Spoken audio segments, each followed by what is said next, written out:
No ar, ao vivo, o primeiro consultório de família do ano aqui ao vivo com vocês. Já estava com saudade, posso falar? Estava com muita saudade de vocês. É tão bom fazer o programa aqui nas segundas-feiras, tendo a sua companhia, falando de coisas boas, apesar de muitas vezes dizermos coisas aqui que vêm por um viés negativo da experiência de alguém, mas logo uma luz é levantada sobre nós e então nós podemos olhar para frente e dizer assim, quer saber? Foi difícil, está doendo, mas eu posso mais, porque posso todas as coisas naquele que me fortalece. E eu posso dizer a você que, em nome de Jesus, teremos pela frente muitos outros programas cheios de vida, cheios de amor, feito com muito carinho para você aí de casa. Família reunida ou você sozinho, onde você estiver, acompanhando a gente pela Novo Tempo, pela Sky, canal aberto em qualquer cidade do Brasil e do mundo, onde você estiver, por exemplo, pela internet acompanhando a gente. Como é bom chegarmos longe, tão longe assim, para termos você bem pertinho da gente, para Deus nos unir em alegria, em espiritualidade, numa busca cada vez maior para sermos felizes. Essa é a nossa missão, buscarmos cada vez mais, apesar das dificuldades, apesar do que vem à nossa mão e muitas vezes são coisas difíceis, mas Deus nos dá força, nós podemos ir mais além. Pode crer. Um grande abraço para você que está chegando agora, esse é o Consultório de Família, e para o pessoal do Twitter, como sempre tem presente, né? Vamos lá. Transformados por Seu Amor é um livro que nós vamos dar de presente para o pessoal que vai se comunicar com a gente hoje pelo Twitter. Vai aparecer aí isso, @consultório_NT.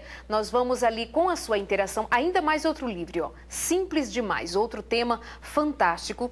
Destes dois livros que nós vamos dar de presente para você hoje, que vai participar com a gente pelo Twitter. Para você saber, sim, Darlide, vou lá no Twitter, vou dizer o quê? Tanto por e-mail quanto pelo Twitter, você pode interagir com a gente agora, por exemplo, sobre pessimismo. Quero começar o programa de hoje falando sobre gente pessimista, para a gente resolver essas questões, para que todos nós olhemos para frente para 2012 com muita esperança no coração. E para conversar com a gente sobre isso, além de você, eu tenho a presença da psicóloga Patrícia Ramos aqui com a gente mais uma vez. Tudo bem com você, querida? Tudo jóia, boa noite, é um prazer estar aqui, obrigado pelo convite. Muito bom, e agora você não veio realmente sozinha. Não. Além do doutor Alexandre, que sempre vem com você, que é o seu marido, está aqui no estúdio com a gente. Daqui a pouquinho vou pedir para dar o ar da graça. Tem também o seu bebê. Tem. Tá com quantos meses de gestação? 7 meses. Qual o nome dela? Alicia. Alicia, que lindo. Alicia, chega em final de março, começo de abril. Deus te abençoe, viu? Amém, amém. E também a participação do Joel Pola, mais uma vez aqui comigo, esteve em dezembro, agora volta em janeiro. Forças renovadas, Joel? Forças renovadas, depois de um período de férias. É um prazer voltar aqui, te ajudar, Obrigada. Trabalhando juntos, como fizemos muitas vezes, e começar o ano de uma forma otimista, né? Isso, muito bom. Já que você se utilizou da palavra otimista, que é o que eu quero destacar hoje, não é o pessimismo o foco central, mas o otimismo. Qual é o valor de ser otimista? É um grande valor. Acho que aqui está a divisão de águas no nosso comportamento. É muito importante essa atitude otimista em relação à vida. É lamentável que algumas pessoas desenvolveram um estilo de vida que eu poderia dizer olhando para baixo. Pessoas que ficam tristes, se angustiam facilmente, uma postura sempre pessimista diante de tudo o que acontece. Parece que são viciados em pessimismo, há alguma coisa que puxa essas pessoas para baixo. Então, é preciso que se aprenda a viver de uma forma feliz, de uma forma alegre. Não foi assim que Deus nos fez, Darleide. Ele nos fez para que tivéssemos felicidade, vida em abundância e que desfrutássemos as relações sociais, as relações de vida e que tivéssemos uma boa atitude nessa direção. Patrícia, e como é que se aprende? O Joel falou agora, nós precisamos aprender. Como é que se aprende a ser otimista? Eu vejo que o comportamento otimista é um comportamento de escolha, né? Como o Dr. Joel colocou, nós não fomos feitos para ser pessimistas, mas algo parece que puxa, que é mais forte. Para uma pessoa pessimista, para ela poder começar a ter a vida num olhar positivo, ela precisa aprender a analisar os seus pensamentos. Porque eu vejo que muitos pessimistas, eles têm o seguinte jargão: não, eu não sou pessimista, eu sou realista. né, ele está distorcendo a realidade, então, né, se a gente pensar, porque a realidade, dependendo de como você analisa, ela tem pontos bons e tem pontos ruins. Aonde eu escolho focar? Então, para aprender a ser otimista, eu preciso valorizar e reforçar esses pontos positivos. Então, eu preciso ter uma lista, eu preciso ter uma análise muito mais complexa do que simplesmente me levar pela emoção de ir para baixo, né? Então, é mais fácil eu olhar as coisas do mesmo modo como eu tenho olhado e ser pessimista, do que eu parar, pensar, refletir, não, mas em tudo eu posso, nessa situação eu posso tirar alguma coisa boa. Isso exige o quê? Análise, tempo, esforço. Então, para aprender exige esforço e precisa eu acredito, dessa análise. Como tudo na vida exige de nós o esforço, né? Nessa busca por aprender e a olhar para os seus pensamentos, quando você me traz à tona a questão dos pensamentos, aí é que a coisa pega. Porque tem gente que vai dizer assim, Darleide, essa minha realidade só me conduz a pensar assim, que não vai dar certo. Por que se constrói, então, uma personalidade pessimista? Se você está me dizendo como se faz uma otimista, Joel, como é que vai se construindo uma pessimista? Entendi. As pessoas, elas parece que já vêm com essa tendência. Algumas pessoas têm dificuldade de ver o lado mais otimista da vida, o lado mais produtivo, o lado interessante da vida. Vamos até imaginar que nós estamos passando por um período bastante chuvoso. Dentro do meu estilo de vida, eu vou dizer como é que eu vejo a chuva. De repente, para mim, chuva significa congestionamento, horas e horas de impaciência. O que eu percebo na chuva? O dia está escuro. Os depressivos, até quando o dia está escuro, eles têm uma tendência a uma depressão maior.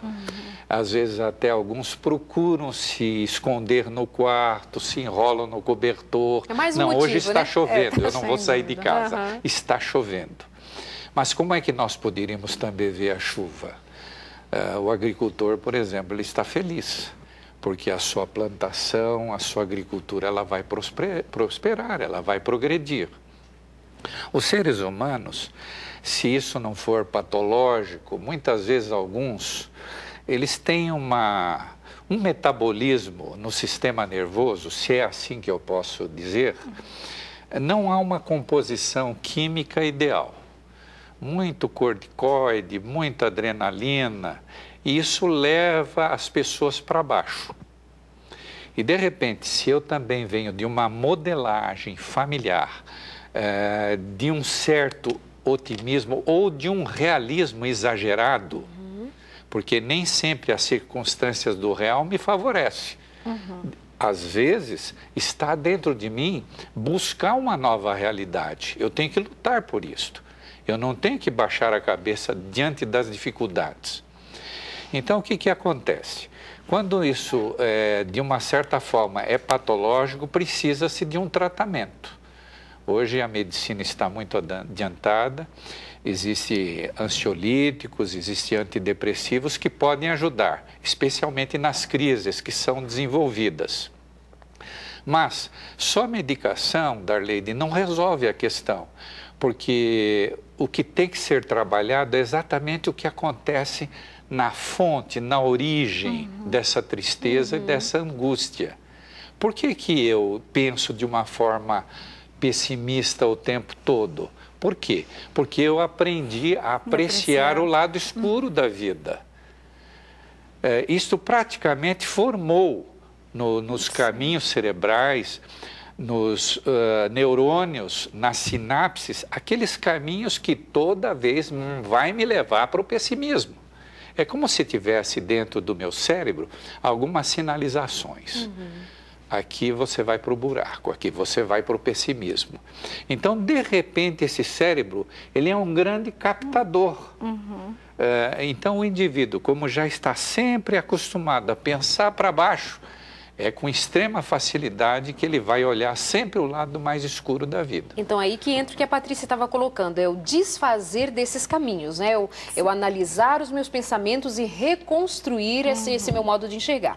E muito interessante que o doutor Joel colocou, como os comportamentos são aprendidos. Eles têm uma história, né? Eles têm uma lógica. Para eu ser uma pessoa pessimista,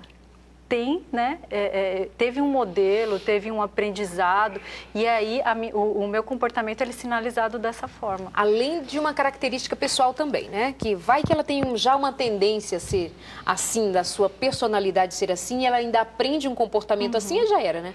Não, já era não, tem jeito. Tem jeito, não já era nada. Queridos, deixa eu mandar beijos aqui, porque o negócio está se complicando, porque agora já chega a pergunta.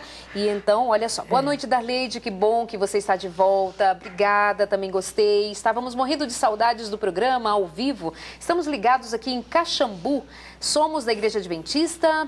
Meu nome é Cristina, tem uma galera aguardando beijinhos? Tá bom, mande um beijo, por favor, para minha tia Maria das Graças. Um beijo, Maria das Graças. As amigas e irmãs Helenice, Osmara, Ordaliza e o filho Caio e o grande amigo Júlio. Sejam muito bem-vindos todos. Muito obrigada pelo carinho de vocês, amados. Um beijo para todos de Caxambu acompanhando a gente. Vamos lá. Você pode mandar a sua pergunta também, como fez agora uma amiga que acaba de contar um pouquinho da sua história pra gente. Seu e-mail pode chegar pra gente agora pelo consultório de família@novotempo.org.br. Tá bom? Vamos lá. Por que fui honesta e cristã e me dei tão mal? O meu ex-marido sempre me traiu durante 17 anos e ele está muito bem, saiu limpo, anda até me caluniando. E eu estou sem esperança porque sei que tenho que esperar em Deus, mas quanto tempo mais? Meu coração está muito machucado, estou sem ânimo de vê-lo feliz longe da igreja, como se nada tivesse acontecido. Eu me pergunto, será que valeu a pena eu ter sido cristã? Será que eu deveria de fato ter traído? Não entendi essa parte, mas enfim. Ela diz assim, será que valeu a pena? Estou sentindo ódio, esperando que Deus limpe o meu coração. Isso é pessimismo? É um caso que envolve muita dor, né? Quando você está envolvido com muita dor, as coisas ficam difíceis de serem enxergadas. Ela se encontra num contexto que os sentimentos, eles vão favorecer esse pessimismo. Ela está numa situação de crise, numa situação de dor, de abandono. Então, não são sentimentos positivos que ela está experimentando, e são sentimentos reais. E absolutamente normais. Normais, exatamente. Então, o que ela coloca aqui, porque fui honesta, né? Então, ela está... essa fase de vulnerabilidade, quando a pessoa passa por essa desilusão, ela se questiona, principalmente nas coisas onde ela fez tudo certo. Né? De repente, ela tenha feito tudo certo, né, na visão dela, enfim, e aí ela vem com essa decepção. E essa decepção tem toda essa mistura. Eu vejo que é muito legítimo esse pessimismo que ela está colocando, porém, não é um momento que eu acho adequado para ela tirar uma conclusão e decidir alguma coisa sobre ela mesma nesse momento. Ela precisa, sim, buscar análise, buscar um apoio profissional, mas eu, no lugar dela, eu levantaria todos os meus comportamentos positivos e eu reforçaria isso. Porque essa autoestima dela, né, tá um pouco, com certeza está frágil, ela vai ter essa tendência natural a ser pessimista. Mas ela tem um contexto que justifica esse sentimento. Exatamente, que explica e muito esses sentimentos. Né? Entendi. Joel. Uma das razões pelas quais as pessoas também são pessimistas está em razão das crenças que possuem. Interessante, ela usa com bastante clareza essa expressão, eu fui honesta e cristã. Aqui existe uma crença que a gente tem que alocar. Será que todos que são honestos e cristãos nunca sofrem? Esse é o primeiro ponto que nós temos que colocar. A gente se lembra dessa fala da nossa ouvinte quando está lendo os Salmos, né? O salmista, ele começava a fazer uma crítica, um desabafo a Deus. Por que os ímpios estão prosperando? Porque eu que tento ser melhor, ter um melhor caráter, estou debaixo sempre de grandes dificuldades. Jó mesmo dizia, por que os ímpios prosperam? Dá a impressão, à primeira vista, que há uma discriminação do acaso. Se não é que muitos coloquem esta culpa em Deus. Vamos analisar também, vamos analisar o inverso, vamos analisar o bem. A chuva não cai sobre ímpios e justos? O sol não nasce sobre ímpios e justos? Não ficam doentes os ímpios e os justos? Nós vivemos num mundo de males, um mundo corrompido pela queda do homem através do pecado. Então, os comportamentos, eles geram consequências.